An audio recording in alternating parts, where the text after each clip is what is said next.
Well, we're going to step aside. When we return, all eyes are on Shohei Ohtani's next destination. But we'll look at how him signing could affect Yoshinobu Yamamoto's landing spot as well. Are Giants fans delulu if they think he can fix their problems on the offensive line? They are completely delulu if they believe that Andrew Thomas is just going to magically fix all of these offensive line issues. However, he will be a significant help. So what would it mean for the Yankees and Mets if Los Angeles were then to pivot its attention to Yoshinobu Yamamoto? Yamamoto, I know, just 5'10". There was another 5'10" guy who did all right on the mound. His name was Whitey Ford. This guy has had a sub-1 whip since he was 19 years old. I'm going Yamamoto easily. Plus, Nikki, the Giants look to put an alleged coaching quarrel in the rearview mirror. But first, no trip to the Vegas Strip for the Knicks. Instead, they're shipping up to Boston for a date with the Celtics. And all I know is when I saw him shaking his head, that was the moment that Aaron Rodgers officially became a New York Jets fan and understood the pain that so many have gone through. Pat, what a blast it was. You and I were both at Amway Center back in April during the playoff games, and that same energy carried into tonight. And I was amazed by the diversity of fans in the crowd, all of whom love their Magic. They talk about getting to play at Fenway Park or stepping on the court at Madison Square Garden. What's it like for you getting to drive at Daytona? The audacity of you to question us when we are the New York Yankees. Well, they're the New York Yankees, a franchise that hasn't won a World Series in 14 years. They haven't been to the World Series since then. What kind of confidence can this fan base have?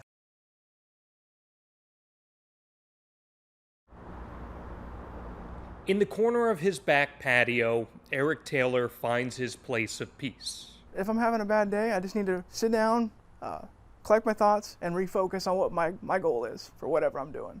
Sometimes that involves lifting weights. Other times it's playing with his dog Harry. But even these remedial activities mean so much. They told my parents I would never walk, never go to school, I'd be in a wheelchair and be a vegetable, you know. And from right then it started. I'm gonna learn to walk. I'm not gonna sit down for the rest of my life. Taylor was born with cerebral palsy, but he's not a sitter and he's not a quitter. He's a competitor. He does live by the Special Olympics motto quite a bit that says, you know, if I cannot win, let me be brave in the attempt.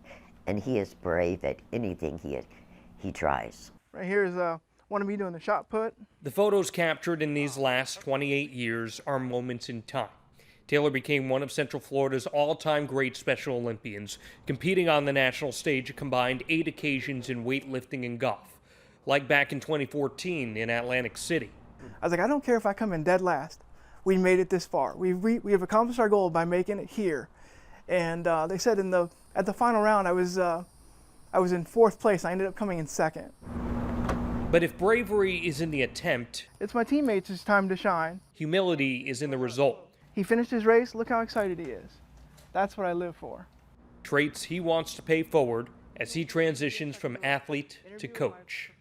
Everybody's kind of struggles, and my struggles were a little harder than others, and some were a little harder than mine. But it's just like to see people that are struggling, I just want to step in and, hey, just give them that motivation like I had. Show them that no matter what happens, any obstacle can be overcome.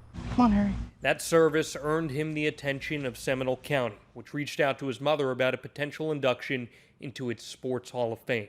He calls me back and says, Eric, can you send us some pictures now? And it's like, wow.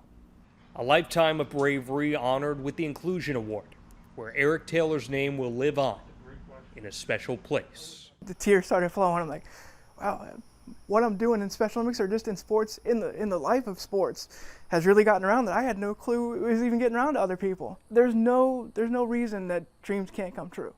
In Castleberry, Jon Alba, Spectrum Sports 360.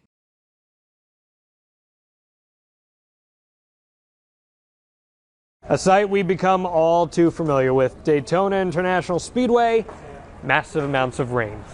Different year, different decade, almost the same exact story. Rain bringing a halt to the 62nd running of the Great American Race Sunday night after just 20 laps. Officials admit, yes, it's disappointing, but it was necessary. You want to race the Daytona 500 on the day that it's scheduled to race. I mean, that's what we always want to do, but unfortunately, the only thing we don't have control over is Mother Nature. They certainly do not, but officials felt confident as the week wore on this race would start on time. And it did, with President Donald Trump's visit culminating with the drivers starting their engines. Weil says that was a moment no amount of rain could wash out. To have the office of the president here, to be a part of the Daytona 500 is something that I do think elevates our brand. It allows us to be on an even bigger stage. So I think the President of the United States had a good time, and I thought that all the ceremonies were fantastic. But it was just 20 minutes after the president's declaration, the rain caused a nearly 45-minute delay, followed by just 20 laps of racing before torrential rain pushed a restart to Monday. There probably won't be as many fans here Monday evening, but Weil says they needed to make this call. We always have our race fans in mind. They've been here all day. We want to make sure that we give them the right experience, so we thought it was the right decision to pull the plug today, and we'll come back tomorrow and race at 4 o'clock on Fox. And the field looks almost exactly the same as we started on Sunday. No wrecks, Ricky Stenhouse Jr. out in front. It's almost like none of this even happened, but Weil says that we will start on Monday with lap 21 and to expect a finish that only the Daytona 500 can provide. At Daytona International Speedway, Jon Alba, Spectrum Sports 360.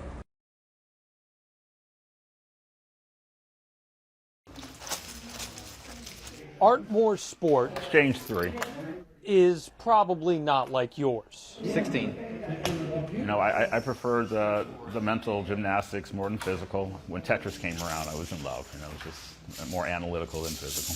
But this isn't Tetris. 16. It's a land where the letter V is a grand slam, and 15 by 15 tile boards are the playing field. 19. This is the Orlando Scrabble Club. It's a playground. It's a playground with so many possibilities. No two games are ever alike. Moore has been playing against the clock since a young age. You have to let the tiles dictate your strategy. You may want to play very free and open, but if you draw 6 consonants and a vowel, you're probably not going to be able to do that right away. Consonants, vowels, what can I play against a Scrabble master? Got it. Pen. P-E-N. No, that's not bad. But how about examinee? Guess that's why he's the pro, and somewhat of a teacher here at the Orlando Scrabble Club. You got to keep motion out of the game, stay focused, leave the results of the game you just played behind so you can prepare yourself for the next game. Bob and Simon. When he's not at the club, Moore spends his time organizing national tournaments with prizes as high as $10,000. The young man, 21 years old, who won a championship, and his dad jumps up and he gives me a hug. We had never met before, and he's giving me a hug. You make so many people, have a good time, and that's what we're here to do. Spreading the good word of his sport. Irving and Gary. 100 tiles at a time. Who wakes up and says they want to be a director of the championship? Again, I love the game, played it all my life, and I became a director so I could help spread the game to others who wanted to play. In Castleberry, Jon Alba, Spectrum Sports 360.